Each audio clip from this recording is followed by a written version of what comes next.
Appropriate that this debate takes place in Athens. After all, this is the place where democracy was born, and it is the place that has borne the brunt of the Eurozone crisis. It is the seat of the European rotating presidency, and it is also where the systemic addictions of the European Union became first and most apparent. It was Greece where abrupt policies produced poverty, inequality, and political extremism, turning this traditionally Europhile population to Eurosceptics. These are the challenges that the EU needs to address right now. So it is rather apt that this debate takes place here, Karen. And indeed, this morning's debate is also timely, with European elections taking place in May, amid predictions that the next European Parliament will have far more representatives from radical parties of both the extreme left and right spectrums.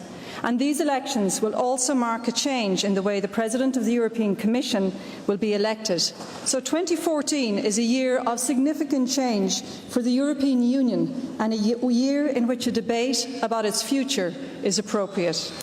So now let's start our debate and welcome onto the stage our distinguished guests, the President of the Committee of the Region, Mr. Ramon Luis Valcárcel, Mr. Yves Leterme, please take your seats, and Mr. Antonio Costa, the Mayor of Lisbon.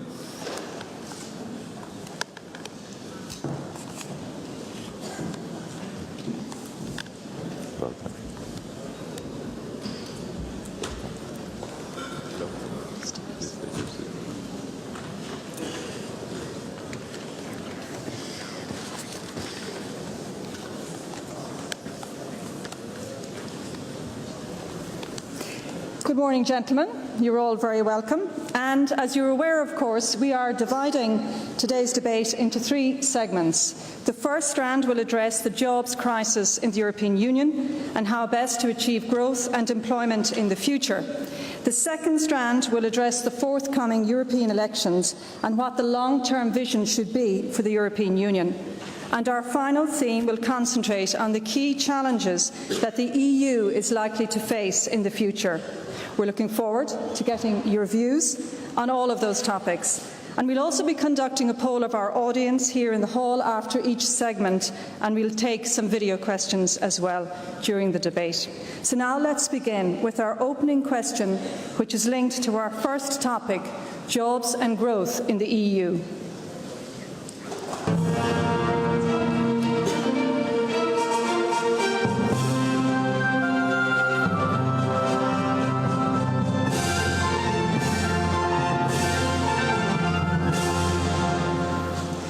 Mr. Valcárcel, jobs, growth, very important topics for the European Union. As President of the Committee of the Regions, perhaps we can direct the first question to you. How do we get EU countries, their regions and cities, back into a position of economic growth and healthy employment?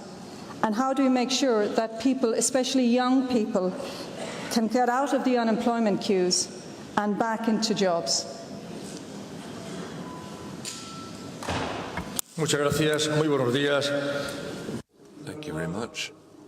Good morning.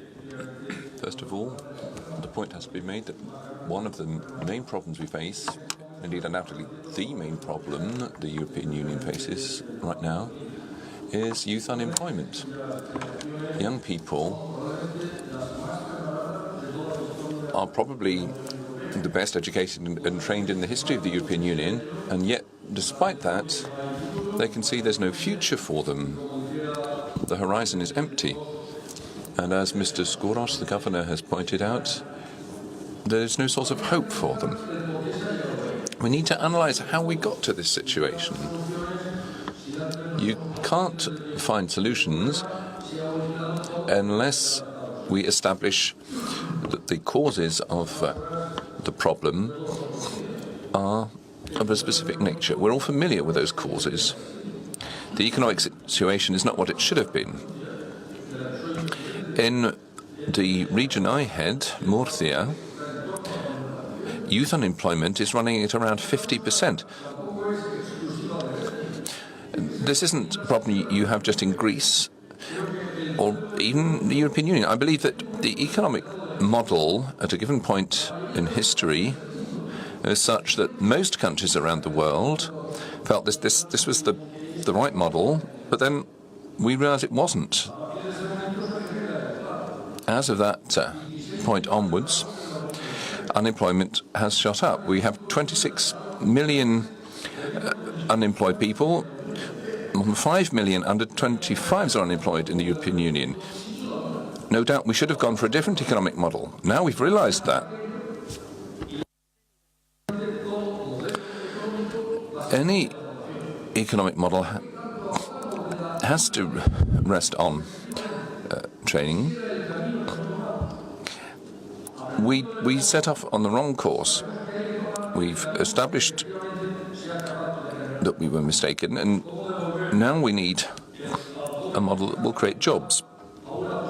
How can you get unemployed young people into a dignified position in society with a worthwhile job? Well, first of all, we have to construct this new economic model, and secondly, it's not easy, I know, otherwise the problem would already have been solved. Clearly, we need to create synergy amongst the budgets of local authorities, regions, national governments, and even supranational budgets in such a way that we can gear all our efforts towards job creation. So we need to pool our efforts. We need to bring together public funding together with private funding sources. We must get a good working relationship between the public and private sectors once and for all. Such policies as the Youth Guarantee that the Commission launched last year will also be helpful. Now, admittedly, we think it's far from adequate. 5 billion is obviously not enough for 5 million unemployed young people, but be that as it may, we have made a start. We've learnt from our mistakes. We know which course we need to follow. We're starting to pool our efforts, and of course, we do need to generate that synergy amongst the various budgets, so that with input from the private sector, we can address this problem of problems in the European Union. I will ask the second question to Mr. Leterme, the Deputy Secretary General of the OECD. In retrospect, and seeing all these fiscal measures that the Commission took in the crisis countries, was it the only alternative? Did it go well? Was there a critical component lacking in these policies? What did go wrong? First of all, I would like to say that to our opinion, when you look at the way Can you please start your question? Again. First of all, I would like to say that when you look at the past 6 years, of course, we're in a learning curve, and certainly, I was then Prime Minister, the first reactions were, let's say, not completely based on a kind of handbook, how you tackle a crisis. But when you compare it to crises of, for instance, the last century, I think globally spoken, the leadership, whether it be the leadership on the European level or in member states, all these socio-economic partners reacted better and have succeeded to tackle in a better way the crisis than it used to be in the 20th century.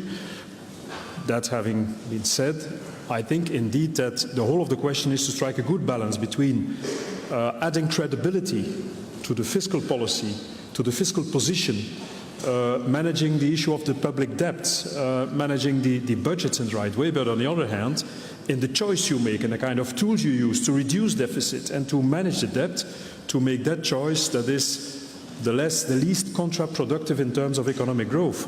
And it is clear that now we have to have, on the one hand, we have to continue our efforts in terms of fiscal consolidation.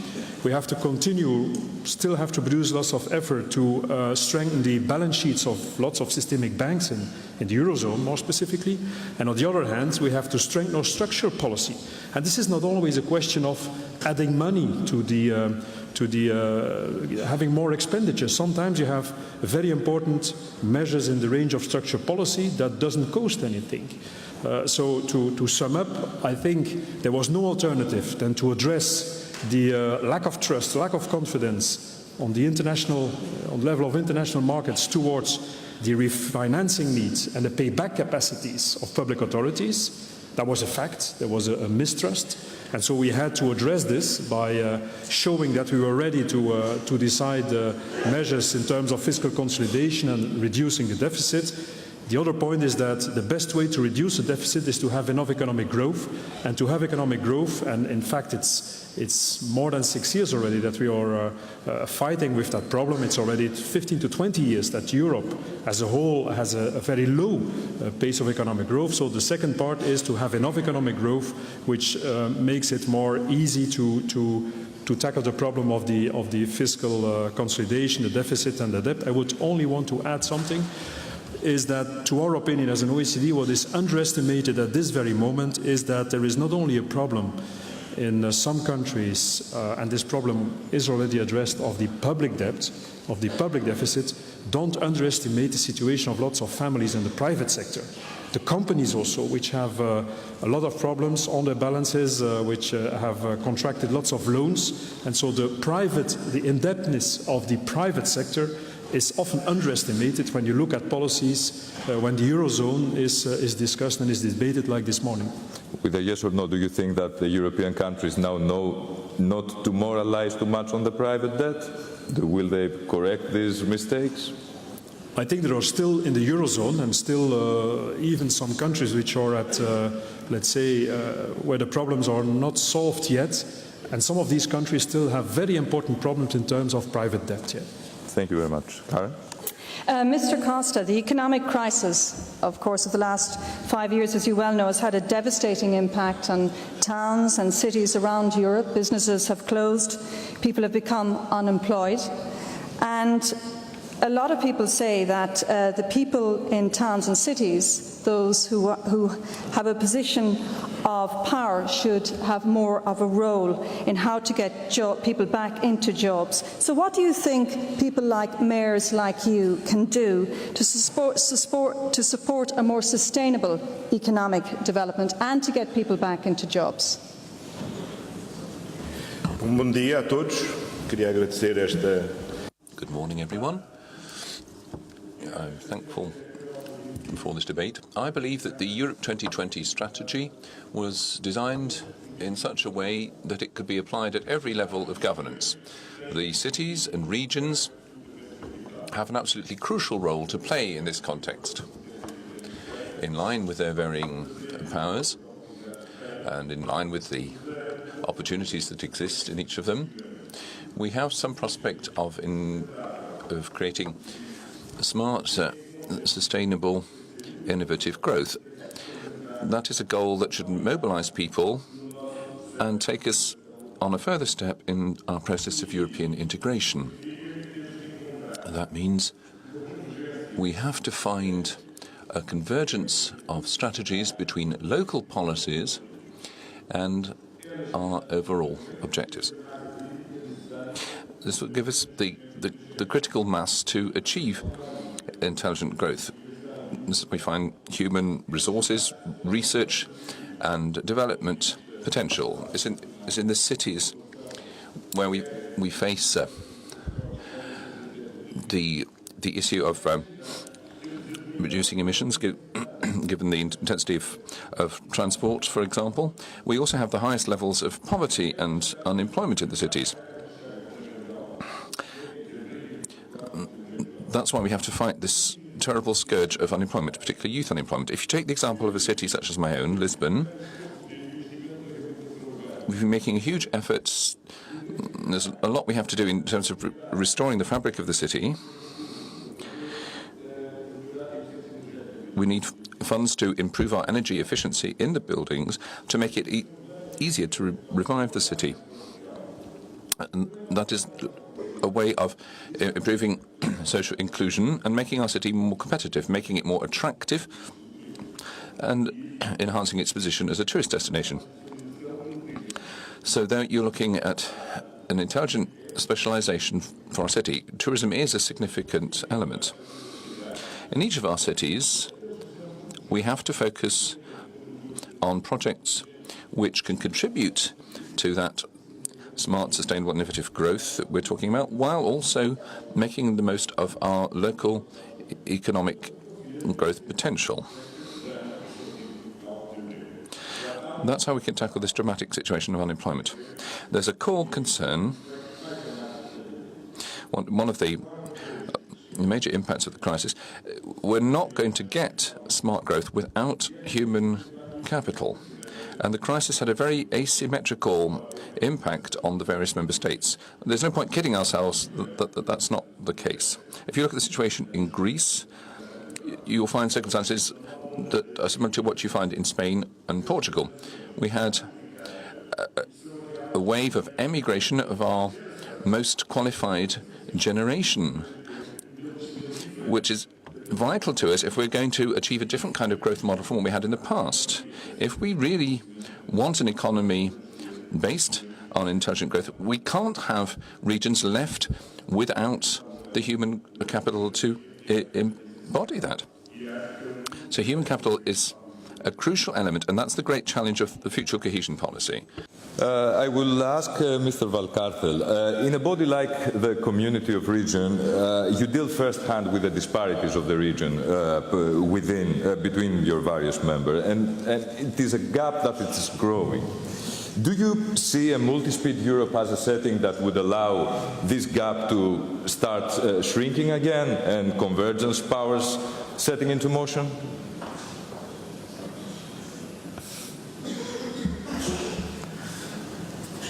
No es un riesgo.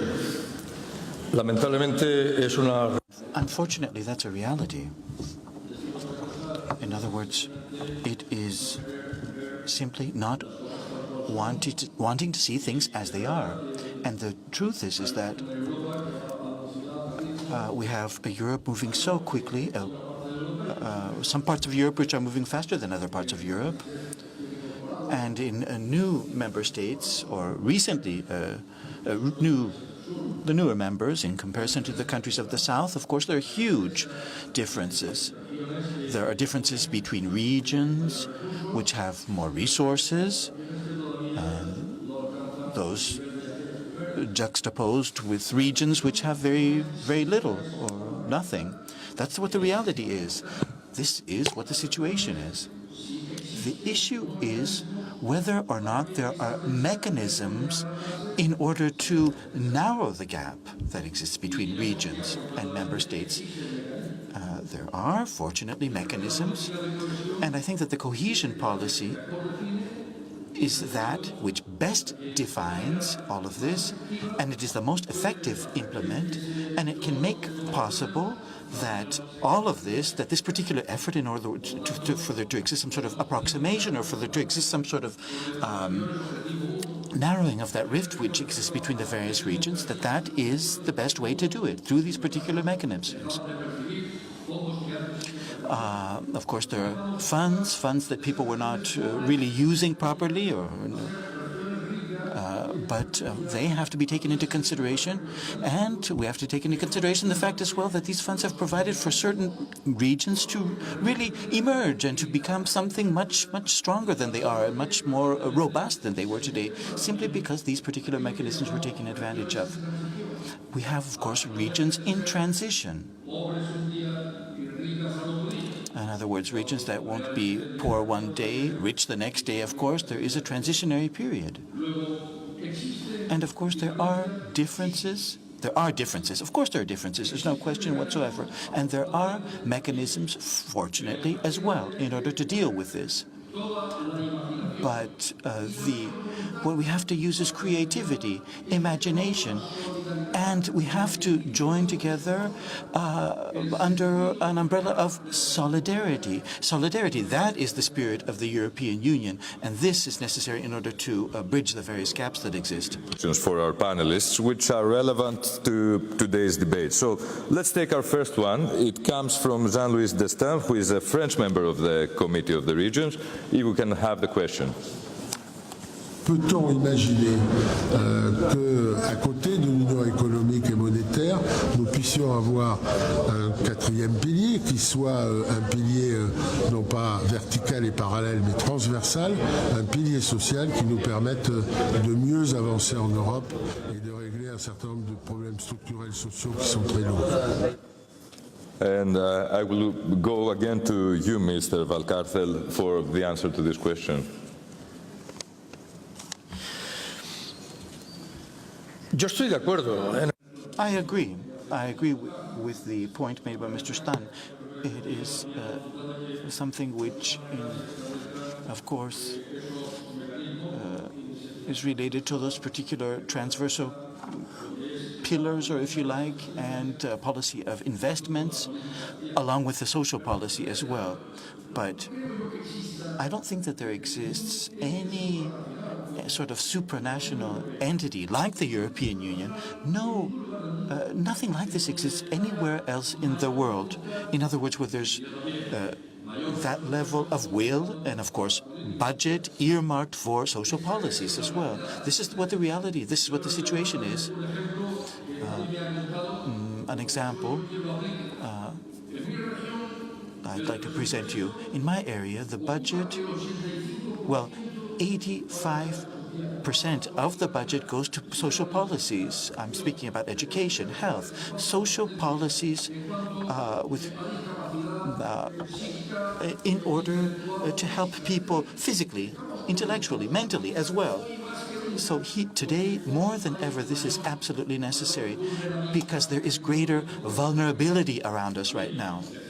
And of course, when there are so many people which are suffering from the crisis, it appears that we indeed do have to emphasize all the more so, as Mr. Distan says, social policies. No question whatsoever about that. Karen? Well, thank you very much so far for your contributions. We're now about to end the first part of the debate and move on to the next segment. But before we do, we're going to take our first poll from our audience, and we're going to get your views on a very pertinent question. So now let's have our first poll question. So, has the economic and financial crisis proved that we need more or less Europe? If you think we need more Europe, press 1 on your voter control machine. If you think we need less Europe, press 2.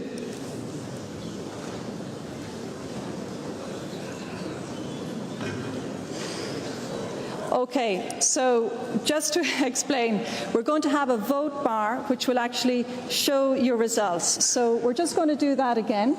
So we're going to, if I can ask you, those who think you need more Europe, vote 1. Those who think you need less Europe, vote 2. And we will see the bar come up with the results.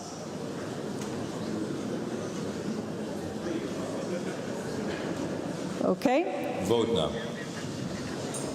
Okay, now you can start voting. So more Europe, vote 1, or press 1, less Europe, press 2 on your remote machine.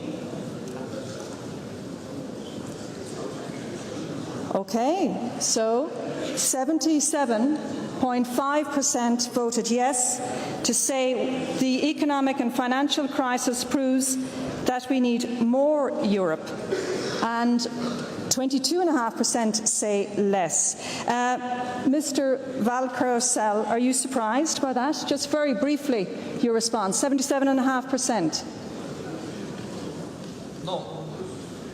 No me sorprende. No, I'm not surprised. I think it more or less reflects the reality of what's going on among European citizens. Basically, it reflects that. So I can't vote from where I am here right now. But I would say, no question whatsoever, more Europe is what we need. Mr. Leterme, on the same issue? Of course, more Europe is needed. I was listening to the member that asked for a social pillar.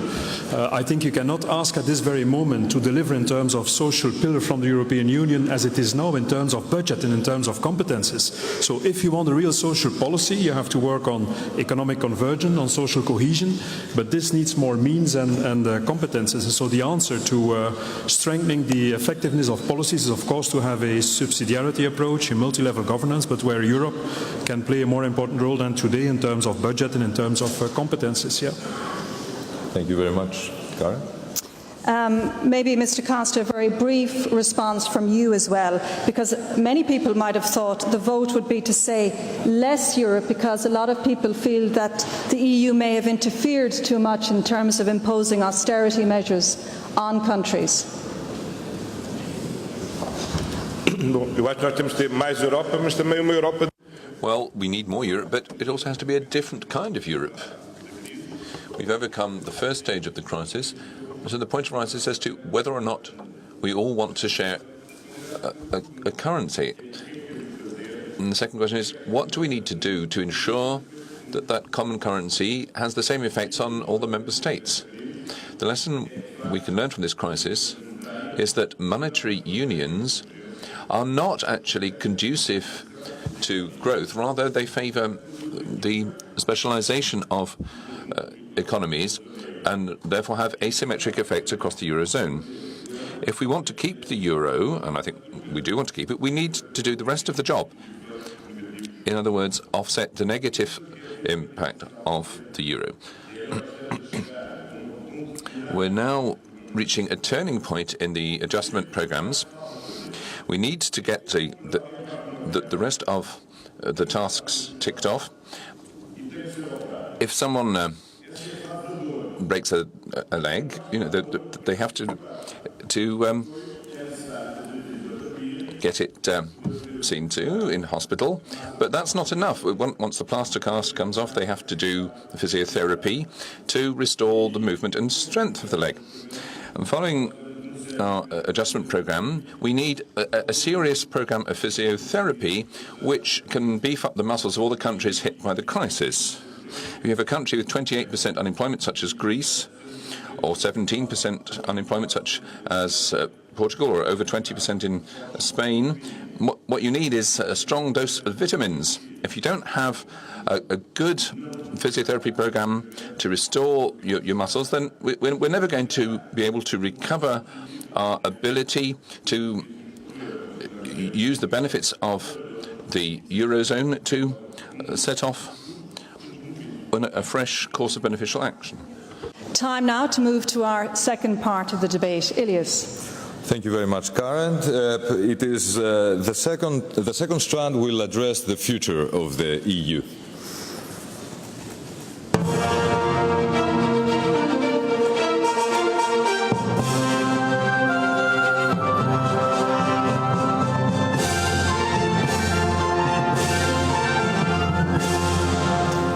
Europe still has made huge leaps, but still finds itself torn between two concepts: national sovereignty on the one hand, federalism on the other hand, an internal conflict that has caused considerable damage during the crisis.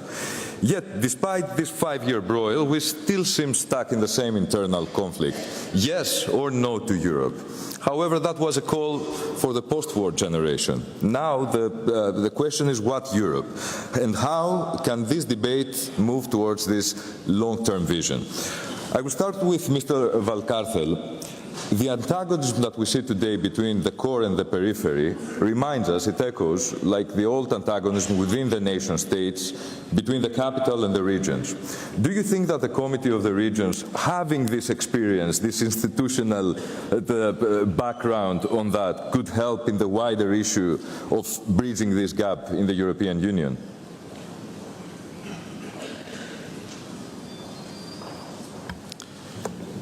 Bueno, realmente el Comité de las Regiones. Well, what the Committee of the Regions is trying to do is precisely that. Overcome those differences. We are the most direct representatives of our citizens. We're in closest contact with them. We are the people who have to manage not just a budget on a daily basis to enhance our citizens' quality of life as much as possibly can. We also have to cope with their frustrations. We are the ones who have to deal with their hopes and dreams. They're on the spot. At the end of the day, in politics, at our level, you identify with your citizens' daily concerns to the greatest possible extent. In the Committee of the Regions, we're trying to plug the gaps. You mentioned different speeds of development among certain regions and countries. There's been talk of a two-speed Europe. What we're trying to do in the Committee of the Regions is achieve a fairer, more social policy platform which will address ordinary citizens' real concerns that we can feel day in, day out. We want to work on the European institutions to raise their awareness of this. Of course, they know the issues are there, they have their basis of legitimacy, but at the end of the day, we have to overcome these differences. If I can turn to you, Mr. Costa, and particularly address a question about May's European elections. Are you concerned that voters will turn to more radical Eurosceptic parties to express their discontent and their frustrations at EU institutions, their governments, their politicians and their policies? Because in some EU countries we've seen quite a significant shift in support for those more radical Eurosceptic parties. Well, I am concerned by the risk of radicalization, and I'm even more concerned about how we tackle the risk of radicalization. There are two basic reasons why this risk has emerged. First of all, Europe, in the eyes of many citizens, ceased to be a source of hope. And secondly, the political alternatives available within the European Union became less clear, less visible. It's not enough to have European parties with different candidates for the position of President of the Commission, for the voters actually to see them as alternatives. And if they don't see an alternative in the democratic camp, then of course they turn towards the radicals. And we need to work on that. I think the big mistake, paradox, is that we've seen the demonstrations in Maidan Square in Kiev, and we've seen all these people from the sub-Saharan region trying to get to Europe. We see there that it's our duty to defend our project, which will remain an example of peace, social cohesion, progress and freedom for millions of human beings around the world. But if we're going to do that, we have to return to the roots of our European project. For the founding fathers of Europe, the economy was a tool towards greater political union, agreeing on common goals. The economy was a means, it wasn't an end in itself. When we placed the economy above our shared values and social concerns, that's when Europe's image deteriorated. So it's important to recognise that we need to move away from that and correct those mistakes. I hope that after this tough period of recent years, we will prove able to get back to the essentials. And as a socialist, perhaps you'll allow me to quote Winston Churchill, a noted conservative. During the Second World War, there was debate as to whether the culture budget should be cut. He said, if we're not fighting for culture, what on earth are we fighting for? We Europeans need to answer that question. What is it we're fighting for? The cuts will only make sense if they're in the name of our values and our social model. Yes. Thank you very much, Karen. Mr. Valcárcel, how would you propose to win back the support and the trust of the citizens, especially the ones that have lost their jobs, their security, and especially the ones that blame people, rightly or wrongly, like you, for their predicament?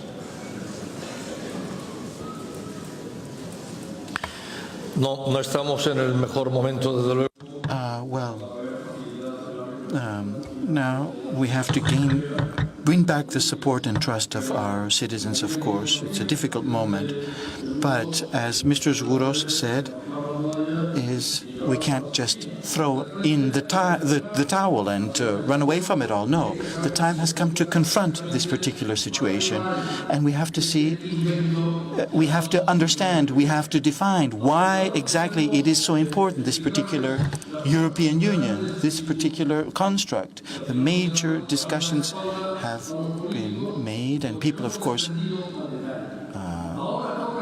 Our citizens now are blaming us because we haven't really dealt with these particular problems that concern their daily lives, their quotidian lives. But the moment now has come to focus on the details. People want Europe.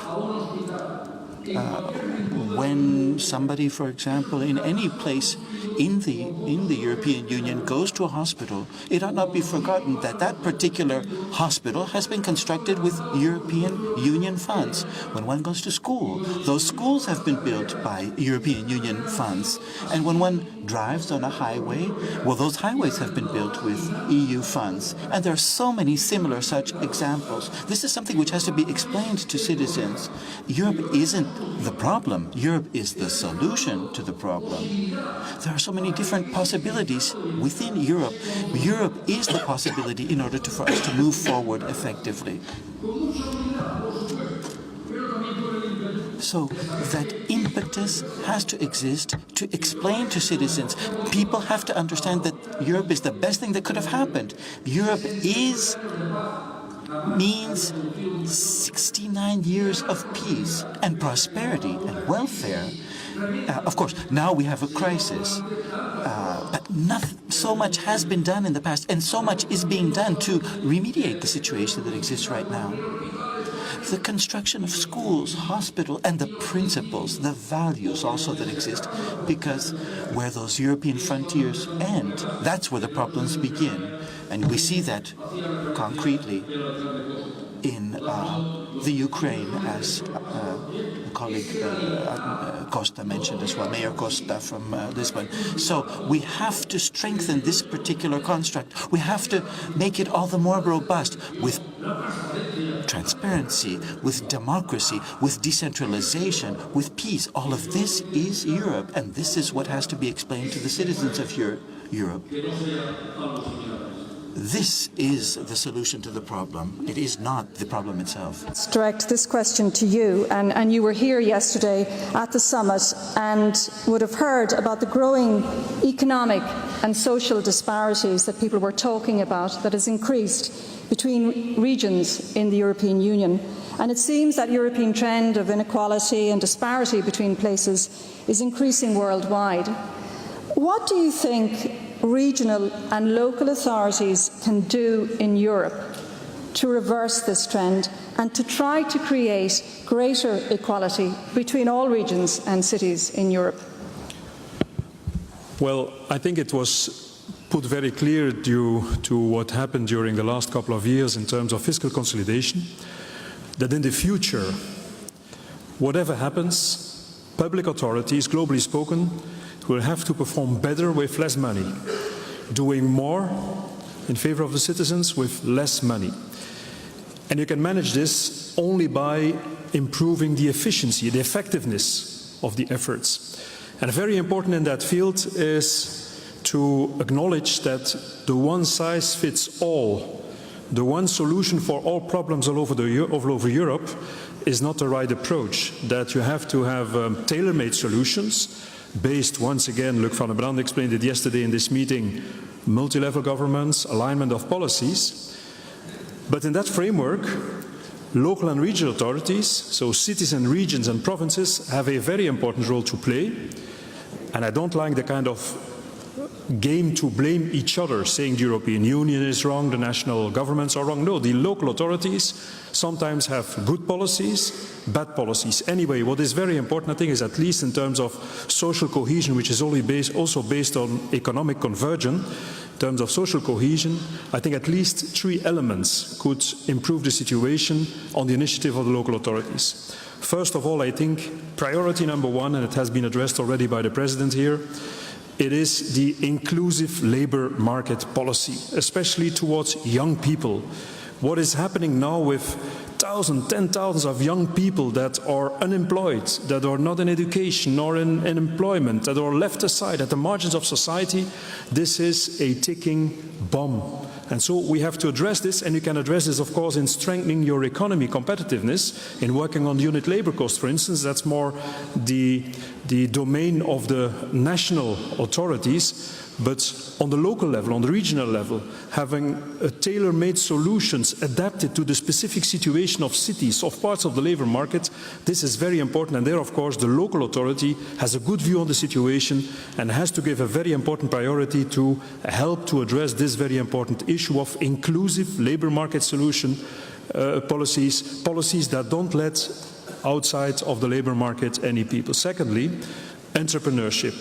There are also corporate taxes, incentives and so on. That's more the domain of the European, of the national governments. But for instance, incubators, improving the framework, the conditions for people to start up new enterprises. You know, Europe is a little bit lagging behind. Europe is a continent of small and medium enterprises, was a continent of entrepreneurship. And when you compare it to economies like South Korea, but also emerging economies like Brazil and others, you see that entrepreneurship, the number of people that take the risk to start up an enterprise is decreasing, is too low. And so there I think local authorities can take initiatives to facilitate the work startups have to do. Last but not least, we've been talking about this yesterday. Of course, regional and local authorities are the main public investors all over the place, and especially in Europe. I think 2/3 approximately of the investment of public authorities goes through local and regional initiatives.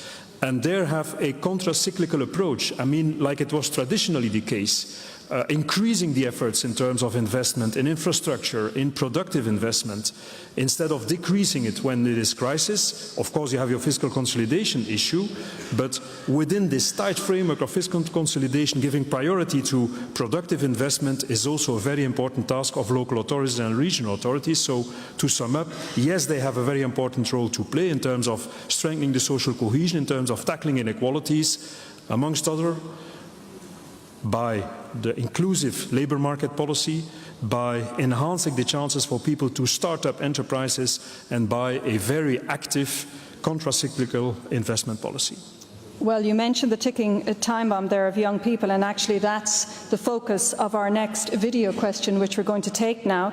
And this one comes from Sonia Massini, who is an Italian member of the Committee of the Regions. Io vorrei chiedere quale ruolo avrà.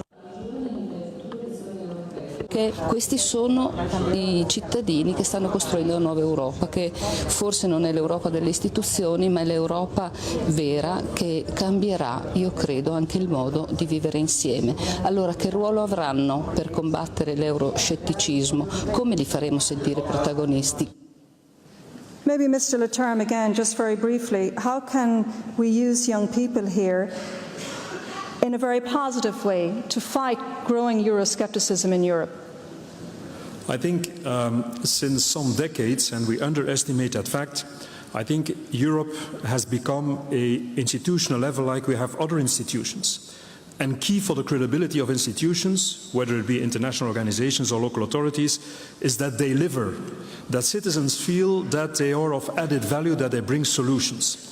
And once again, you cannot ask solutions from an European level, which is very shrinked in terms of budgetary means and in terms of competences, but there are domains where Europe makes the difference and where we have to explain it to people. But also there, I think that cooperation between levels of governance, together with the European people, not blaming each other about what's happening and giving the fault to each other, but working together and showing to people that in having a strong cooperation between levels of governance, you can solve not only problems that are far away from their reality, but also problems that stick to their daily life. For instance, in terms of unemployment and having chances for a good job. I think this is really key, this is really the essence, and finding solutions through debates and through policy measures that take them on board, not imposing solutions, but building, designing policies based on the interaction with young people. This is really very important. We have to solve the problems of young unemployed people. We have to solve it together with them, in an interaction with them directly. Thank you very much. Ilias? Our second question comes from the Committee of the Regions member, Mr. Pavel Brenda. I will ask for a really short answer from Mr. Costa because we're already out of schedule. Thank you. Moje první otázka je, jaká by měla být role výboru regionu, tak aby hlas regionálních místních samospráv byl nebo zazněl velice jasně v tom rozhodovacím procesu. A druhá otázka je, jestli by výbor regionu například nemohl být součástí tzv. Trialogů, aspoň jako pozorovatel, to znamená, že by se účastnil vyjednávání o legislativních návrzích mezi radou, komisí a parlamentem. Is this a valid proposal? Can it work like that? Bom, o Tratado de Lisboa. Well, the Lisbon Treaty established a new important role for the Committee of the Regions. Clearly, though, we can't just see the letter of the treaties. That's just the starting point. There's a whole dynamic process that flows from it. And over the years to come, we will see how the Committee of the Regions develops its role and presence within the EU's institutional framework. Just last week, incidentally, the Bureau of Parliament adopted a resolution regarding the multi-governance charter, setting out the EU's ambition to have a more active role in the whole process of EU governance, including the legislative process. It's nearly time to move into the third segment, but before that we have another vote for you. Take your telecontrols and let's see our second poll question, please. Do you think the voice of the citizens should be better heard in Europe? If you believe yes, press 1. If you believe that no, press 2. I will give you the start voting now. It is a trick question.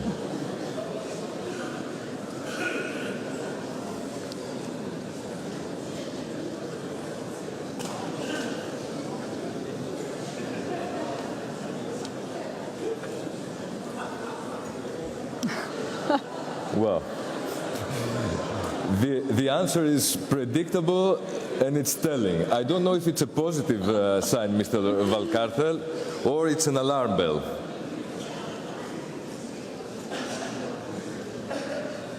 No, assolutamente positiva. Positive. I don't think it's anything. It's obvious. It's the most obvious question, of course. But we'll have to see where the issues lie. I would like to ask Mr. Leterme for his reaction. Do you think that basically the answer tells us that the voice of people doesn't reach properly? What can be done to improve it?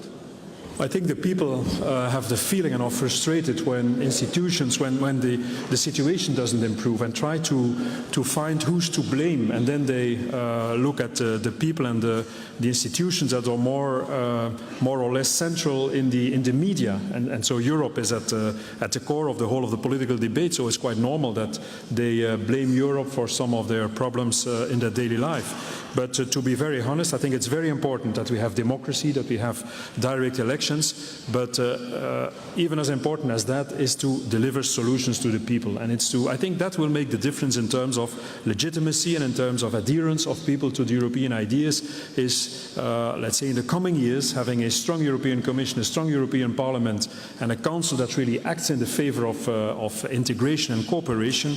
I think people are sometimes more aware of what's happening than we don't underestimate people than we think. Thank you very much, Mr. Leterme. Thank you very much, Mr. Costa, for your contribution. We are reaching the end of the second strand of our debate, and we're moving to the third. You can take your seats. Thank you very much. Karen? Thank you very much.